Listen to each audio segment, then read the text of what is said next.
ஓம் ஸ்ரீராம ராம ராமேதி ரமே ராமே மனோரமே சகசிரநாம தத்துல்யம் ஸ்ரீராம நாம வராணனே. உலகம் யாவையும் தாமுழா வாக்கலும் நிலைபெறுத்தலும் நீக்கலும் நீங்களா அழகிலா விளையாட்டுடையார் அவர் தலைவர் அன்னவர் சரண் நாங்களே. எத்திர எத்திர ரகுநாத கீர்த்தனம் தத்திர தத்திர கிருத்தமாஸ்தகாஞ்சலிம் வாஷ்பவாரி பரிபூர்ணலோச்சனம் மாருதிம் நமது ராட்சசாந்தகம். அஞ்சிலே ஒன்று பெற்றான் அஞ்சிலே ஒன்றை தாவி அஞ்சிலே ஒன்று ஆறாக ஆரியர்க்காக ஏகி அஞ்சிலே ஒன்று பெற்ற அணங்கை கண்டு அயலாரூரில் அஞ்சிலே ஒன்றை வைத்தான் அவன் எம்மை அழித்துக் காப்பான்.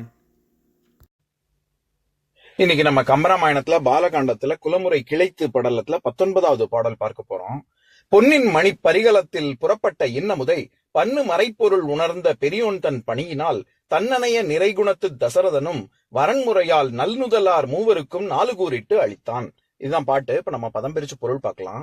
பொன்னின் மணி, பொன்னால் ஆகிய அழகிய, பரிகலத்தில் பாத்திரத்துடன் புறப்பட்ட இன்னமுதை, வெளிப்பட்ட இந்த இனிய உணவை, பன்னு மறைப்பொருள் சிறப்பாக சொல்லப்படுகின்ற வேதங்களின் பொருள்களை உணர்ந்த பெரியோன் தன் அறிந்த அறிவொழுக்கங்களில் மேம்பட்ட அக்கலைக்கோட்டு முனிவனது பணியினால் கட்டளையால் தன் அணைய தனக்கு தானே நிகரான நிறைகுணத்து நிறைந்த நற்பண்புகளை கொண்ட தசரதனும் தசரத மன்னனும் வரன்முறையால் வரிசை முறைப்படி நல்நுதலார் மூவருக்கும் அழகான நெற்றியை உடைய கோசலை முதலான பட்டத்தரசிகள் மூவருக்கும் 4 கூறிட்டு அளித்தான், 4 பங்காக்கி கொடுத்தான். இப்ப நம்ம இந்த பாட்டுல இருக்கக்கூடிய நயங்களை பார்க்கலாம். அதாவது 3 பங்குகளாக முறையே கோசலை, கைகேயி, சுமத்ரை அப்படிங்கிற 3 பேருக்கும் கொடுத்துட்டு எஞ்சிய 4ஆம் பங்கினை மீண்டும் சுமத்ரைக்கே அளித்தான் அப்படின்னு இந்த பாடல்ல கம்பர் சொல்ல வர்றாரு. இதுல பொன்னின் மணி பரிகலத்தில் அப்படின்னு, அந்த பரிகலம்னா பாத்திரம் அப்படின்னு அர்த்தம் பண்றோம்ல, அது பரிகலம்ங்கிற சொல்லுக்கு நம்ம வெறும்னா சும்மா பாத்திரம் அப்படின்னு மட்டும் அர்த்தம் பண்ணிடக்கூடாது. பொதுவாக நிவேதனம் செய்து விட்டு செய்யறதுக்காக பயன்படுத்தக்கூடிய களம் இருக்குல்ல, அத பரிகலம்னு சொல்லுவாங்க. இல்லாட்டி குருமார்கள் அவர்கள் உண்ணக்கூடிய களம், அவங்க பயன்படுத்தக்கூடிய பாத்திரம், அதையும் பரிகலம் அப்படின்னு சொல்லுவாங்க. இதெல்லாம் தவிர ஒரு சேனை, படை சேனை, அதையும் பரிகலம்னு சொல்லுவாங்க. இப்படி எல்லாம் அர்த்தம் இருக்கு. ஆனா இந்த இடத்துல ஒரு தெய்வீக, இங்க இருந்து ஒரு பிரசாதம் மாதிரி தானே இங்க அக்னில இருந்து வரக்கூடிய பூதமானது கொடுக்கிறது. அதனால வெறும் பாத்திரம்னு அர்த்தம் பண்ணக்கூடாது. ஒரு கடவுள் பிரசாதம் மாதிரி வரக்கூடிய ஒரு பாயசத்தை இருக்கக்கூடிய ஒரு பாத்திரம் அப்படின்னு தான் அர்த்தம் பண்ணணும். அந்த அமுதை பன்னு மறைப்பொருள் உணர்ந்த பெரியோன் அப்படின்னு இங்க கலைக்கோட்டு முனிவனை சொல்றாரு கம்பர். வெறும் மறைப்பொருள் உணர்ந்த பெரியோன் அப்படின்னு சொல்லல. மறைப்பொருள்னா வேதம்னு அர்த்தம். வேதத்துக்கே ஒரு அடை கொடுக்கிறாரு. என்ன? சிறப்பான வேதம், பன்னு மறைப்பொருள் அப்படின்னு. பண்ணுதல், அதாவது பணுவல் அப்படிங்கறதே சிறப்பு அப்படிங்கிற பொருள் தான். நம்ம எல்லாருக்கும் தெரிஞ்சது.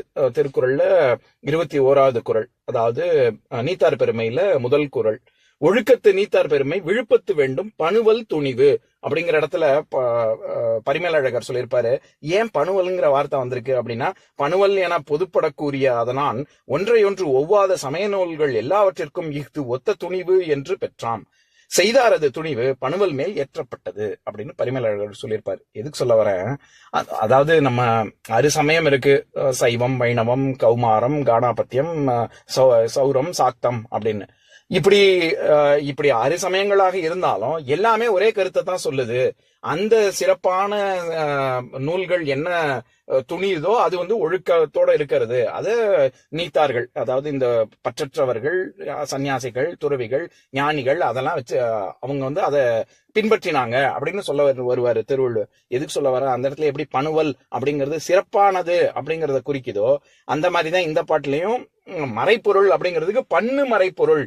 அது பர்ண, நான் ஏற்கனவே சொல்லியிருக்கேன். அப்பர்ணாங்கிற சொல்லாடல் ஏன் வந்தது அப்படின்னு. பர்ணனா பர்ணசாலைன்னு கூட நம்ம சொல்றோம்ல ஆசிரமத்தை.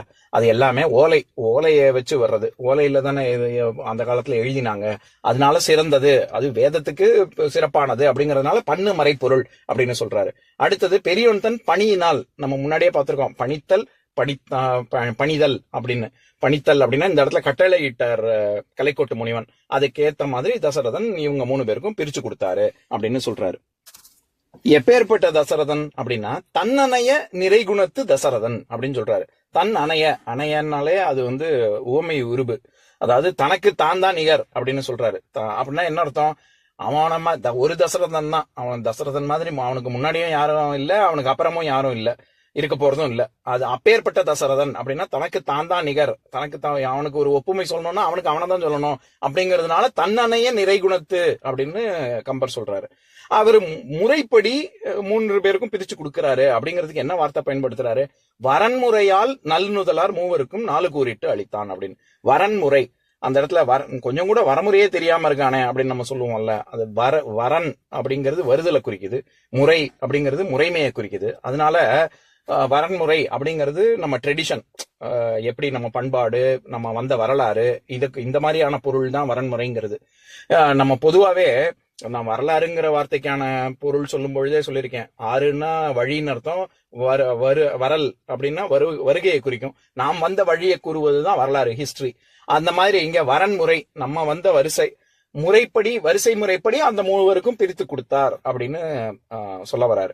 நம்ம பொதுவாவே இப்போ பொண்ணுக்கு மாப்பிள்ளை பார்த்துக்கிட்டு இருக்காங்க அப்படின்னா என்ன, மாப்பிள்ளை பார்த்துக்கிட்டு இருக்காங்கன்னு சொல்ல மாட்டாங்க, வரன் பார்த்துட்டு இருக்காங்க அப்படின்னு தான் பொதுவா சொல்லுவாங்க.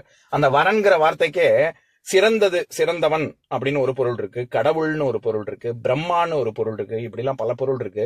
நான் எனக்கு என் பொண்ணுக்கு ஒரு சிறந்த ஒரு ஆளை தேடிக்கிட்டு இருக்கேன் அப்படிங்கறதான் வரன் பார்த்துட்டு இருக்கேன் அப்படின்னே சொல்றாங்க. எதுக்கு சொல்ல வரேன்? வரன்முறை அப்படிங்கிறது அந்த வரிசை முறைமையை குறிக்குது. அப்படி இந்த 3 பேருக்கு பிரிச்சு கொடுத்தாங்க அப்படின்னு சொல்றாரு கம்பர். இப்ப நான் பாட்டை இன்னொரு தடவை படிக்கிறேன், கேளுங்க. பொன்னின் மணி பரிகலத்தில் புறப்பட்ட இன்னமுதை பன்னு மறைப்பொருள் உணர்ந்த பெரியோன் தன் பணியினால் தன்னணைய நிறைகுணத்து தசரதனும் வரன்முறையால் நல்நுதலார் மூவருக்கும் 4 கூறிட்டு அளித்தான். இன்னொரு நாள் இன்னொரு பாட்டு பார்க்கலாம்.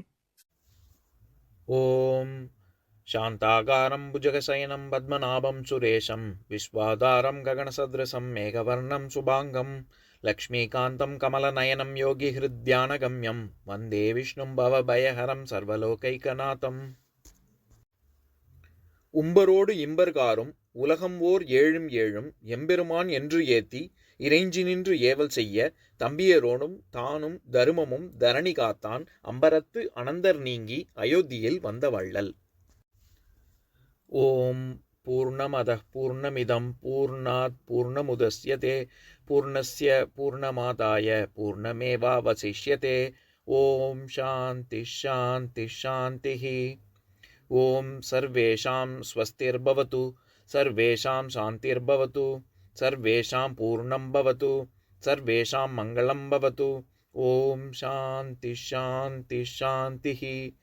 ஓம் சர்வே பவந்து சுகினः சர்வே சந்து நிராமயாः சர்வே பத்ராணி பஷ்யந்து மா கஷ்சித் துக்கபாக் பவேத்.